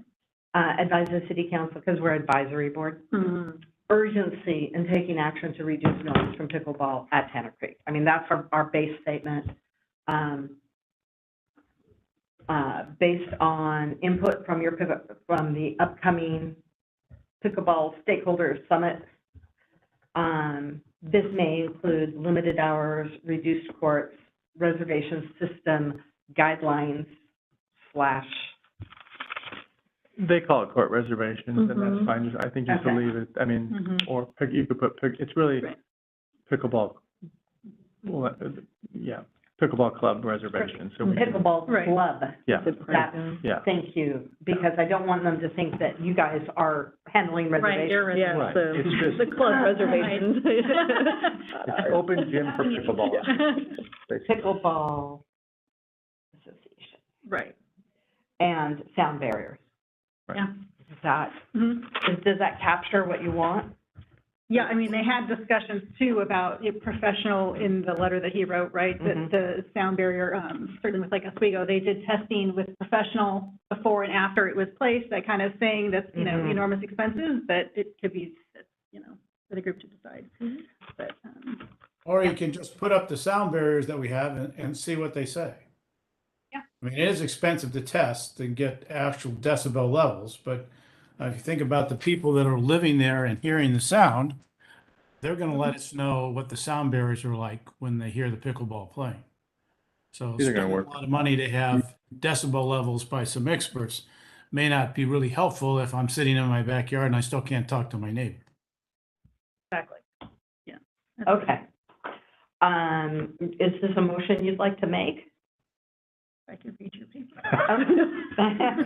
Yeah, I'll second your motion, Vicky. I'm going to rewrite this one. And Sarah can have your paper. I know, Yeah. I'm like rewinding on the video. Speak really slowly. I make, No, I'm just gonna look what the minutes. I did, I wrote it on there like it was an hour and 48, so I'm gonna go back and rewind a few times.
The night I don't bring my computer.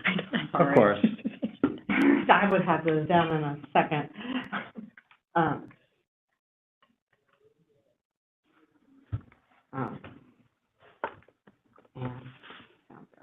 So, Parks and Recreation Advisory Board advises City Council to demonstrate urgency in taking action to reduce noise from pickleball at Tanner Creek Park. This may include limited hours, reduced courts, guidelines regarding the Pickleball Association reservations, and sound barriers. And then I'd like to make some reference to the upcoming Pickleball Stakeholders Summit. Well, I mean, you don't really have to. I mean, it's gonna, we No, know it's gonna but, happen. yeah, They know it's they're gonna doing happen. what they're doing, and we'll make our motion, I think. Right. So Parks and Rec, I would like to make a motion.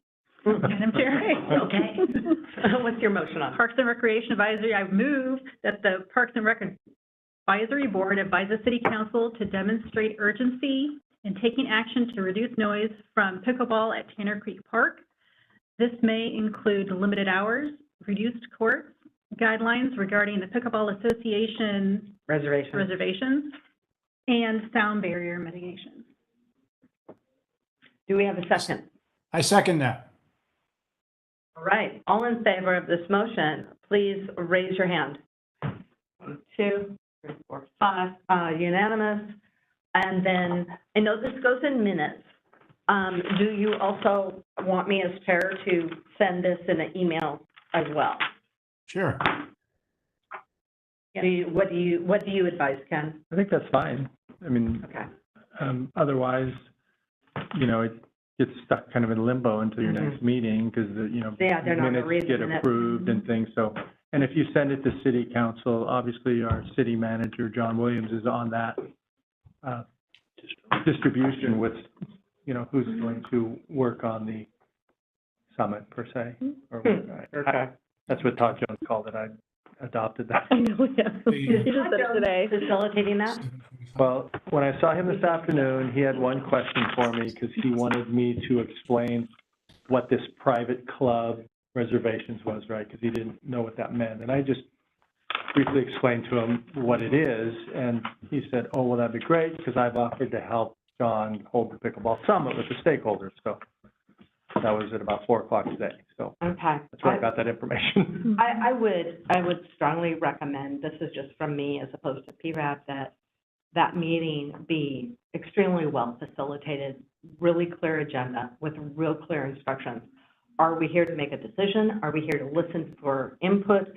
Are we here to just gather, brainstorm, and be extremely clear with what is the expected input and what is the expected output?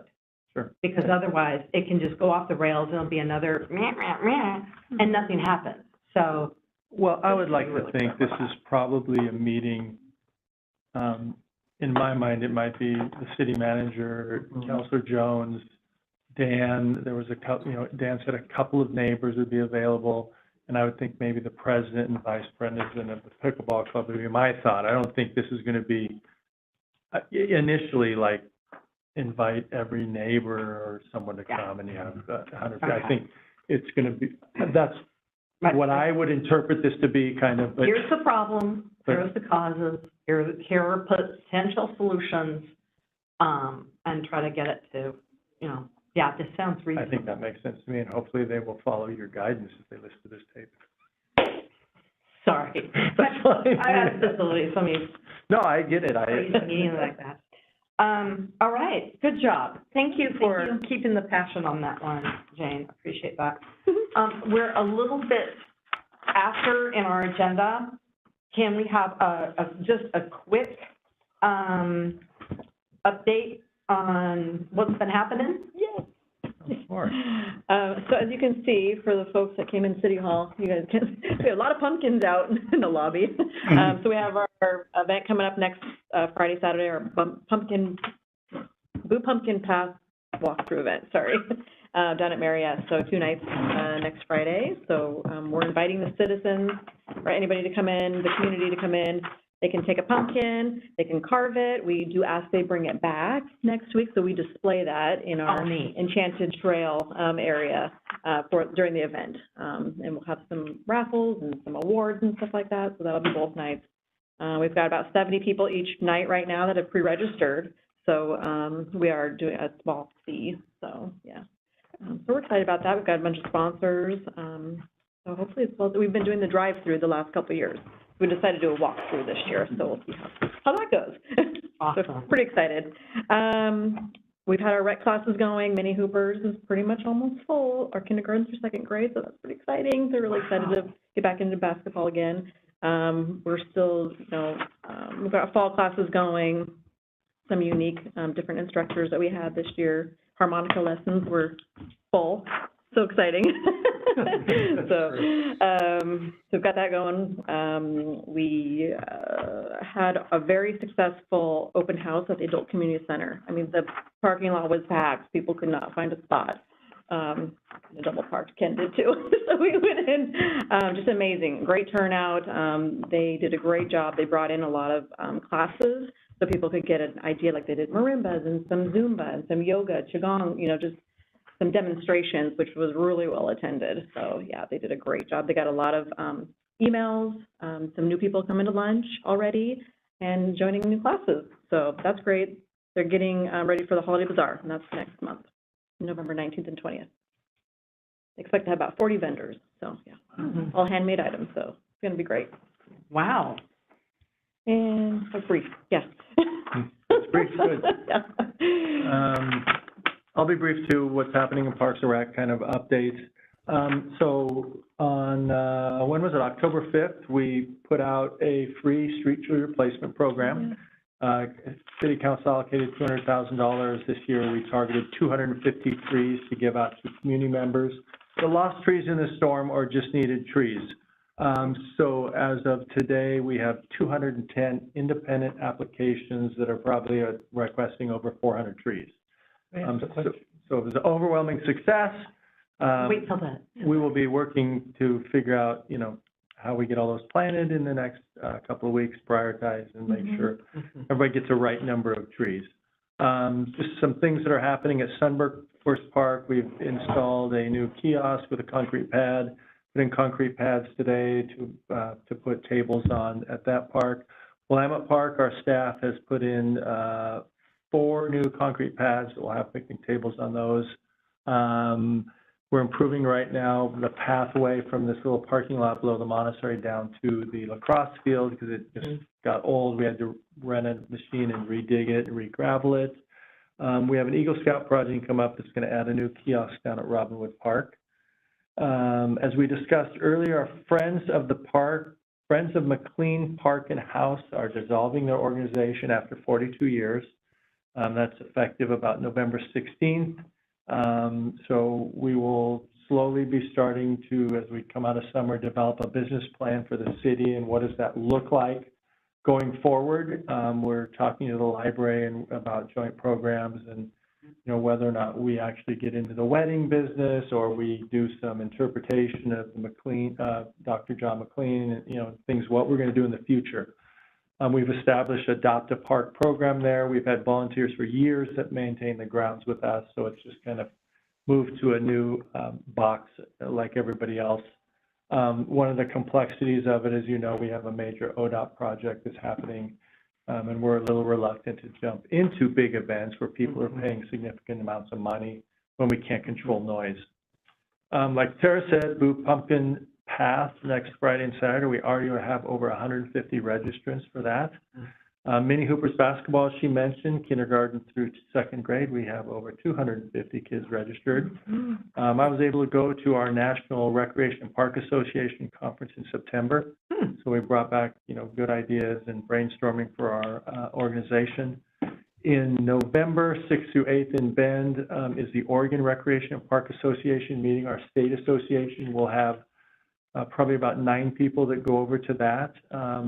And, that covers, we'll have our maintenance staff there. They have, the sessions cover all topics. There's about, 7 different subgroups in that: sports, maintenance and construction, administrations, all kinds of activities. And we actually have one staff member, Matt Conrad, who will be the president this year of the maintenance and construction section, the park maintenance section. Our organization has really been involved in ORPA for years. We've had people on the board.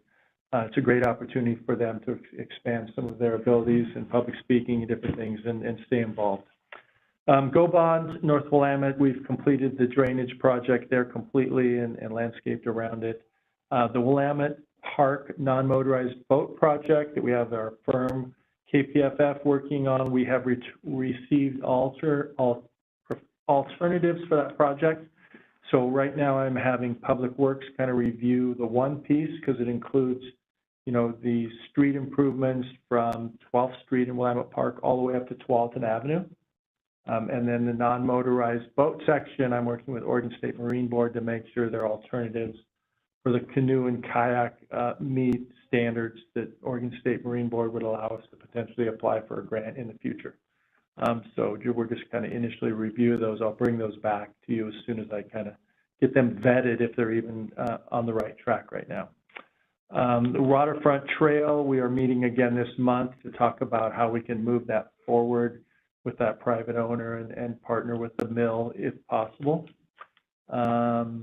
Historic City Hall is going to move forward in November, which is outside of our realm a little bit, but takes a lot of time. Robinwood Station is supposed to be completed at the end of this month with that construction project. So if you have any questions or anything else, we can answer for you or provide other information. Board?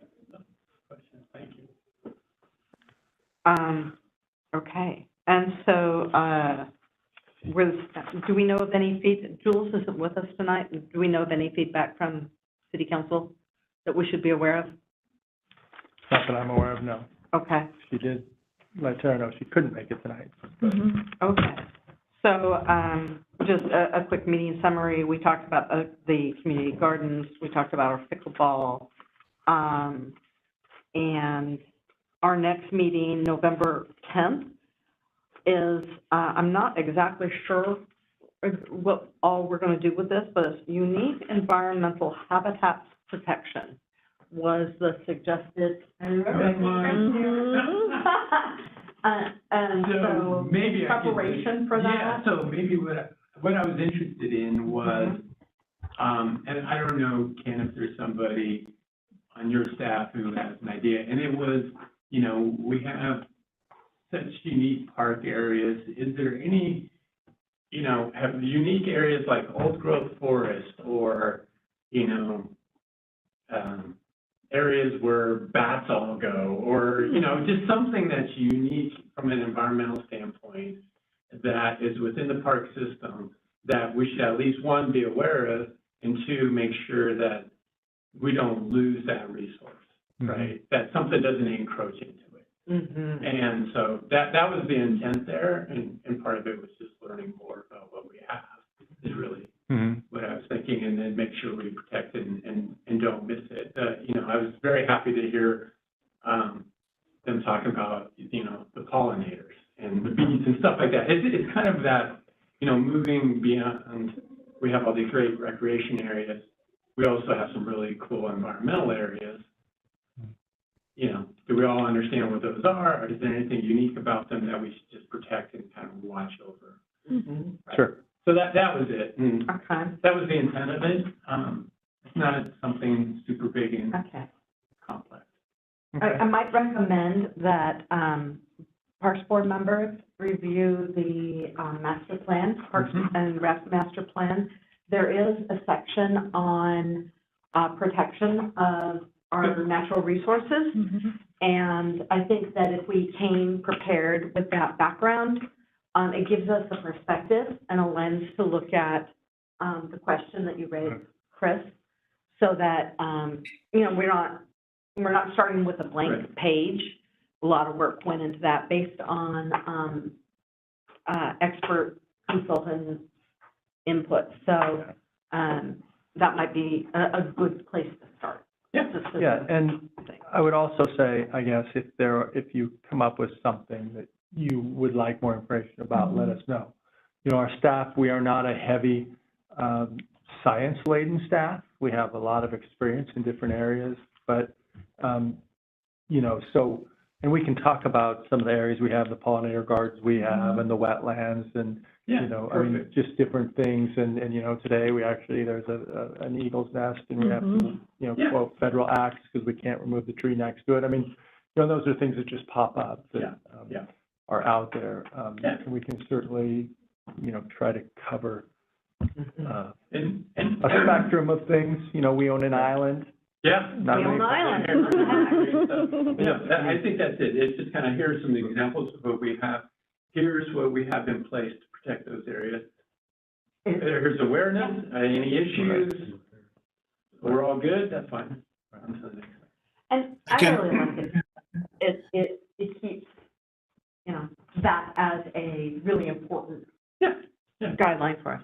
John, were you about to say something? Well, I was just going to say, one of the things that our group that's been around for a long time at Mary S. Young looked at right off the bat was how water flowed through parking lots and other structures at Mary S. Young, and how it was all going out just a couple of large areas, which created a lot of stuff falling down that didn't need to fall down. So one of the things that we've done is, when we were rebuilding trails, is we took a lot of those big culverts and dealt with those into smaller areas, so that we move water off the trails, but we move it under trails, and we move it to an area that will go into the groundwater before it all runs into the Willamette River.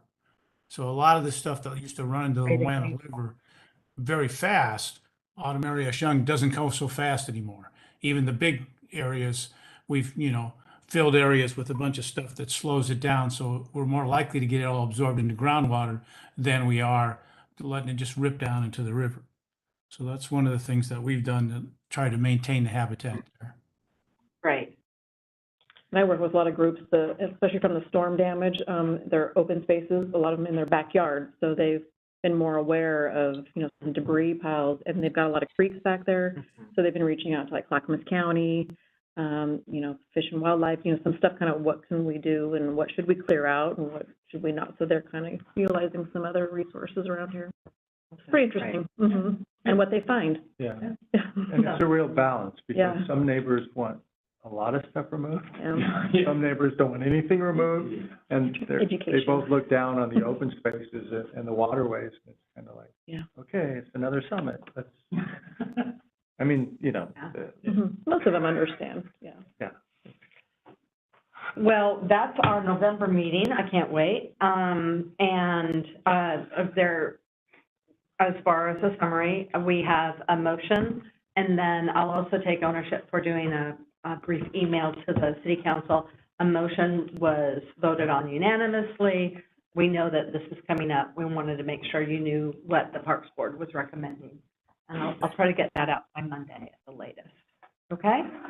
Yep. All right. There's not anything else, and I'd like to officially close our meeting. Boom. Sorry, I'm being timely, and I know that you had some questions for Ken. I can talk offline, or somebody in the city with